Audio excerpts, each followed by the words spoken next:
Nakakaloka. Dito na lang sa neck, ayan. Ang sarap. Siguro mailaw lang kaya siya pag nagcha-charge kasi charge ko siya eh.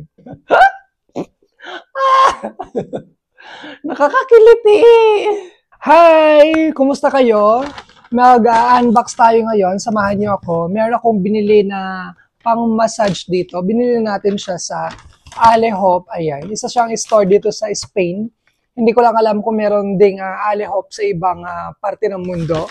So, titingnan natin kung ano tong pang-massage na to at kung effective ba siya, maganda ba siya, worth it ba siya. Ayan. So, open natin. So, ganito yung kanyang box, guys. Ayan. Massage pillow. Ayan. Massage pillow. Kojin massage. Almohada de Massagem. Ayan, binili natin siya sa Alehop. 29 euros lang. Tignan natin kung maganda ba to. So, ganito siya dito sa box kung titignan natin. Color gray yung pinili ko pero meron ding ibang mga colors like purple, pink, blue, ganyan.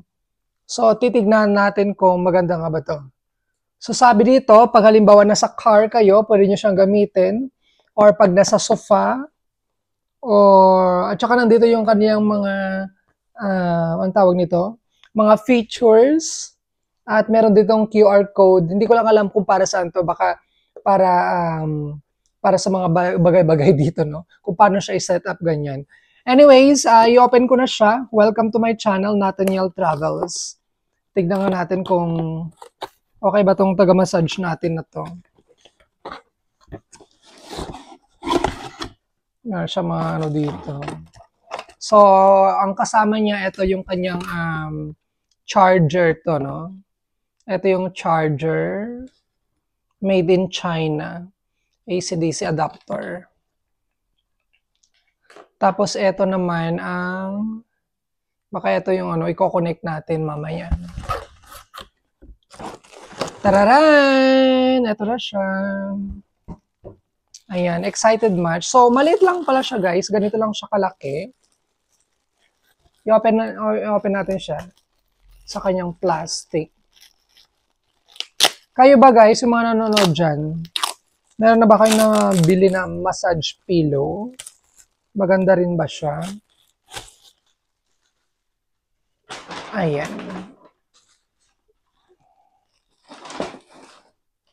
Sa Pilipinas ba, may Alehop or Alehop. So, ito yung kanyang manual instruction. User manual. Meron siyang Arabic. Ano pang meron dito? Hungarian, Italian, French, Portuguese, Espanyol, at saka syempre English. Ayan. So, later, babasahin natin itong kanyang user manual. Ayan. So, eto na siya. Ayan. Kung makikita nyo, dito sa kanyang likuran, meron siyang parang belt bag. Ayan. Ito yung ilalagay nyo dun sa upuan. Tapos nandito yung on and off niya. Tapos ito yung mga bola. Nagagalaw siya later. Pwede ba kaya ito ma-open? Oh, meron siyang ano dito, zipper. I-open nga natin. Okay. So, pag in-open mo siya, anong itsura niya sa loob? Okay, ganito pala siya sa loob. O, ganyan. Safe kaya to? Pwede kaya siyang gawing pang travel? Okay. I-close na natin. So, meron siya ditong on and off. Try nga natin siya. Ito, on and off. Feel ko kailangan muna natin siyang i-charge. So, i-charge ko muna siya and then later, try natin. At tignan natin kung ano ba yung ating masasabi dito sa ating binili na massage pillow. Ayan. So, guys, ito pala siya. So guys, ito yung pang-massage. Dito sa kanyang likuran is, dito nilalagay yung charger. Dito. Pag ito yung sa house, no? Dito siya nilalagay. Ayan, i-connect lang ninyo to. Ayan, i-connect. Ganyan siya. Tapos ito na yung sa socket. Ito. Tapos, meron naman itong kasama niyang ito. Ito is sa car. Sa car pala ito. Ayan. I-charge muna natin. So, ayan, nilagay natin siya sa silya or sa upuan. Ngayon, itong on-off button niya, pag i-click nyo siya ng isang beses, mag-iilaw siya, tsaka gagalaw. Ayan. I-click pa natin ng isa. Ibang direction naman siya. Ayan. Tapos, pag clinic mo pa ulit, ang ganda na may ilaw siya. Siguro may ilaw lang kaya siya pag nag-charge kasi charge ko siya eh. So, tanggalin, i-press nga natin ulit. Ayan, ngayon wala siyang ilaw pero gumagalaw pa rin siya. Ganyan yung kanyang direction. Tapos, pag press pa natin ulit, mamamatay na siya. So, 4 na press, itong on and off button na to para matanggal siya. So, itry nga natin kung maganda siya. Ngayon, itatry na natin yung ating massage pillow. I-press ko yung, nilagay ko na dito sa aking likod. Hindi lang siya kasi siya nakikita sa camera, no?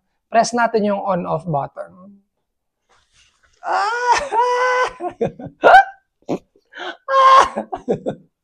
Nakakakiliti! Grabe ang sarap. Ouch! Masarap siya. Dati kasi, tinatry ko lang siya sa store. Kasi sa store, meron silang sample doon, tapos upo ka lang doon. Ang sarap. My God. Parang, meron ka ng sariling masahista at the comfort of your home. No? Ayan. Nilagay ko siya sa back, lower back ko. So, ang sarap pala niya. Ang sarap. Pero etong mga massage na to, hindi ko lang alam kung pwede siyang actually i-travel, no? Ibiyahe. Sabi nila kung may battery daw, medyo parang hindi ata siya i-allow. Ngayon, kung yung ganito na decharge, hindi ko lang alam kung i-allow siya. Ang sarap. Ayan.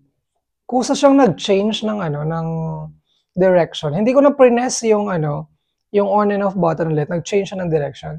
So parang una-una, parang clockwise, tapos nagka-counterclockwise.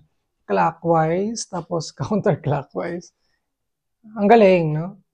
Parang mayroon kang sariling utusan na i-massage mo nga ako, masakit yung likod ko.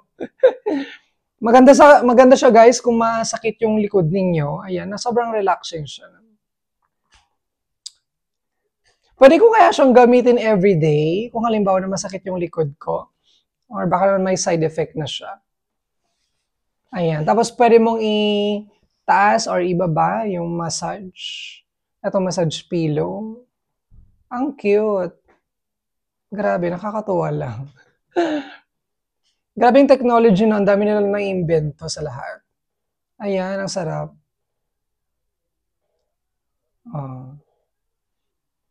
Sa talaga siya, sa muscle siya eh.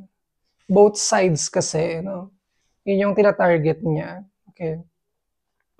Hindi naman affected yung bones mo dito. Ayan.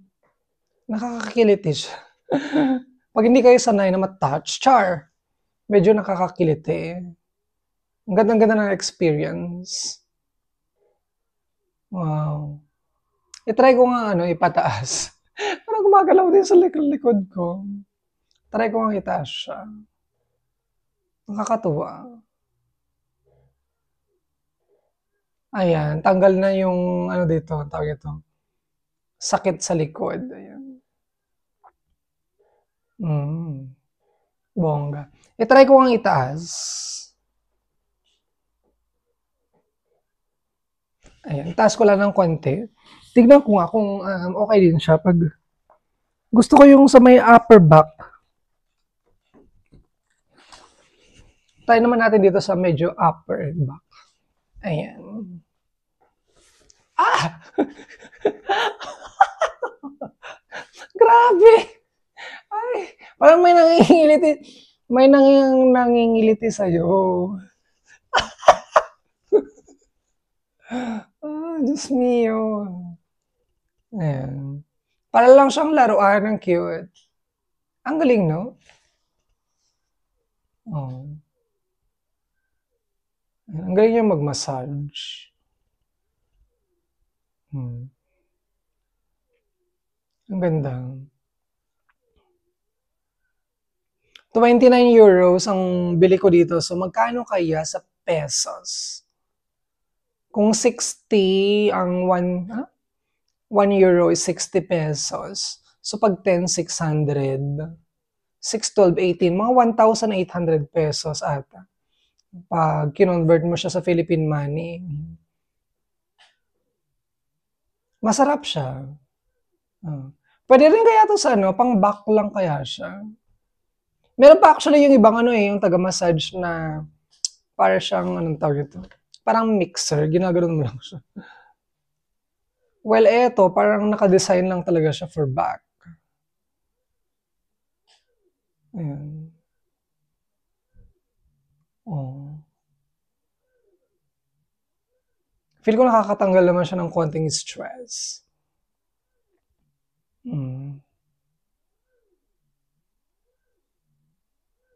Masarap siya. Feel ko worth it naman yung pera. Siguro kung like, super, ang tawag nito, super pagod or masakit yung likuran, ayan, i-press mo lang yung on and off button. Meron ng taga-massage sa'yo, di ba? Parang, buhay tamad. Char lang. Kasi hindi mo naman mamamassage yung sarili mong likod. Ang sarap.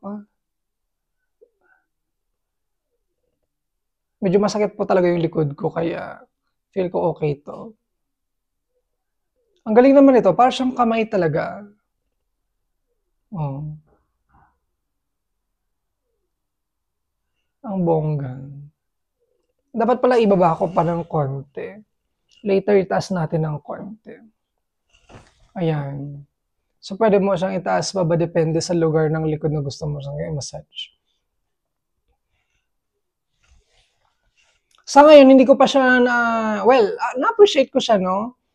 Hindi kasi masyado masakit yung likod ko. So, siguro, titignan natin kung once na masakit yung likod ko, kung okay ba siya.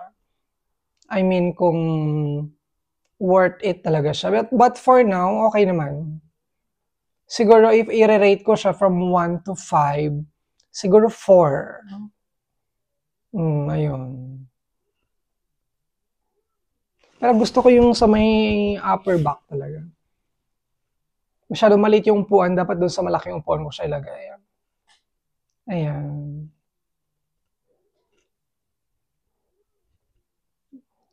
Ay, nakaka-relax siya, guys, no? Siguro babaguhin ko yung rate ko, 4.5 out of 5. Ayan, bongga. Pwede kaya to sa hindi pwede sa muscles ng pato, no? Masyado ma-broad siya. Ayan. Ang tagal ko na talagang binalak na bumili ng massage. So, yun lang, guys. Gusto ko lang i-share itong ating massage pillow na ating binili. So, mukhang okay naman. Ayan. Okay. So, ayun lang. Share ko lang yung experience ko. Kayo ba? Nakabili na ba kayo ng massage pillow? Kumusta naman yung inyong experience? Visit our comment section. Puntahan nyo lang. Don't forget to subscribe sa aking channel, Nathaniel Travels. Ayan. Kita-kita tayo sa aking next video. Bye! Ito palang taga-massage natin, guys. Pwede mo siyang ilagay dito. Pwede bang sa ulo? Nakakaloka. Dito na lang sa neck. Ayan. Grabe. Ang sarap. Oh. Dito naman. Ayan. Ang sarap pala. Wow. Para lang siyang dalawang kamay.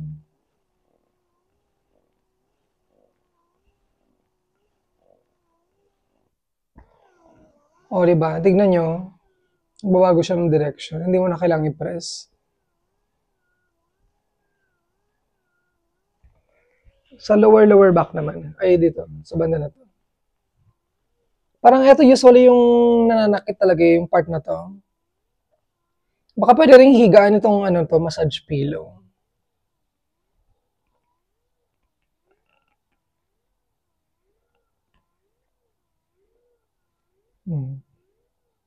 Ang sarap.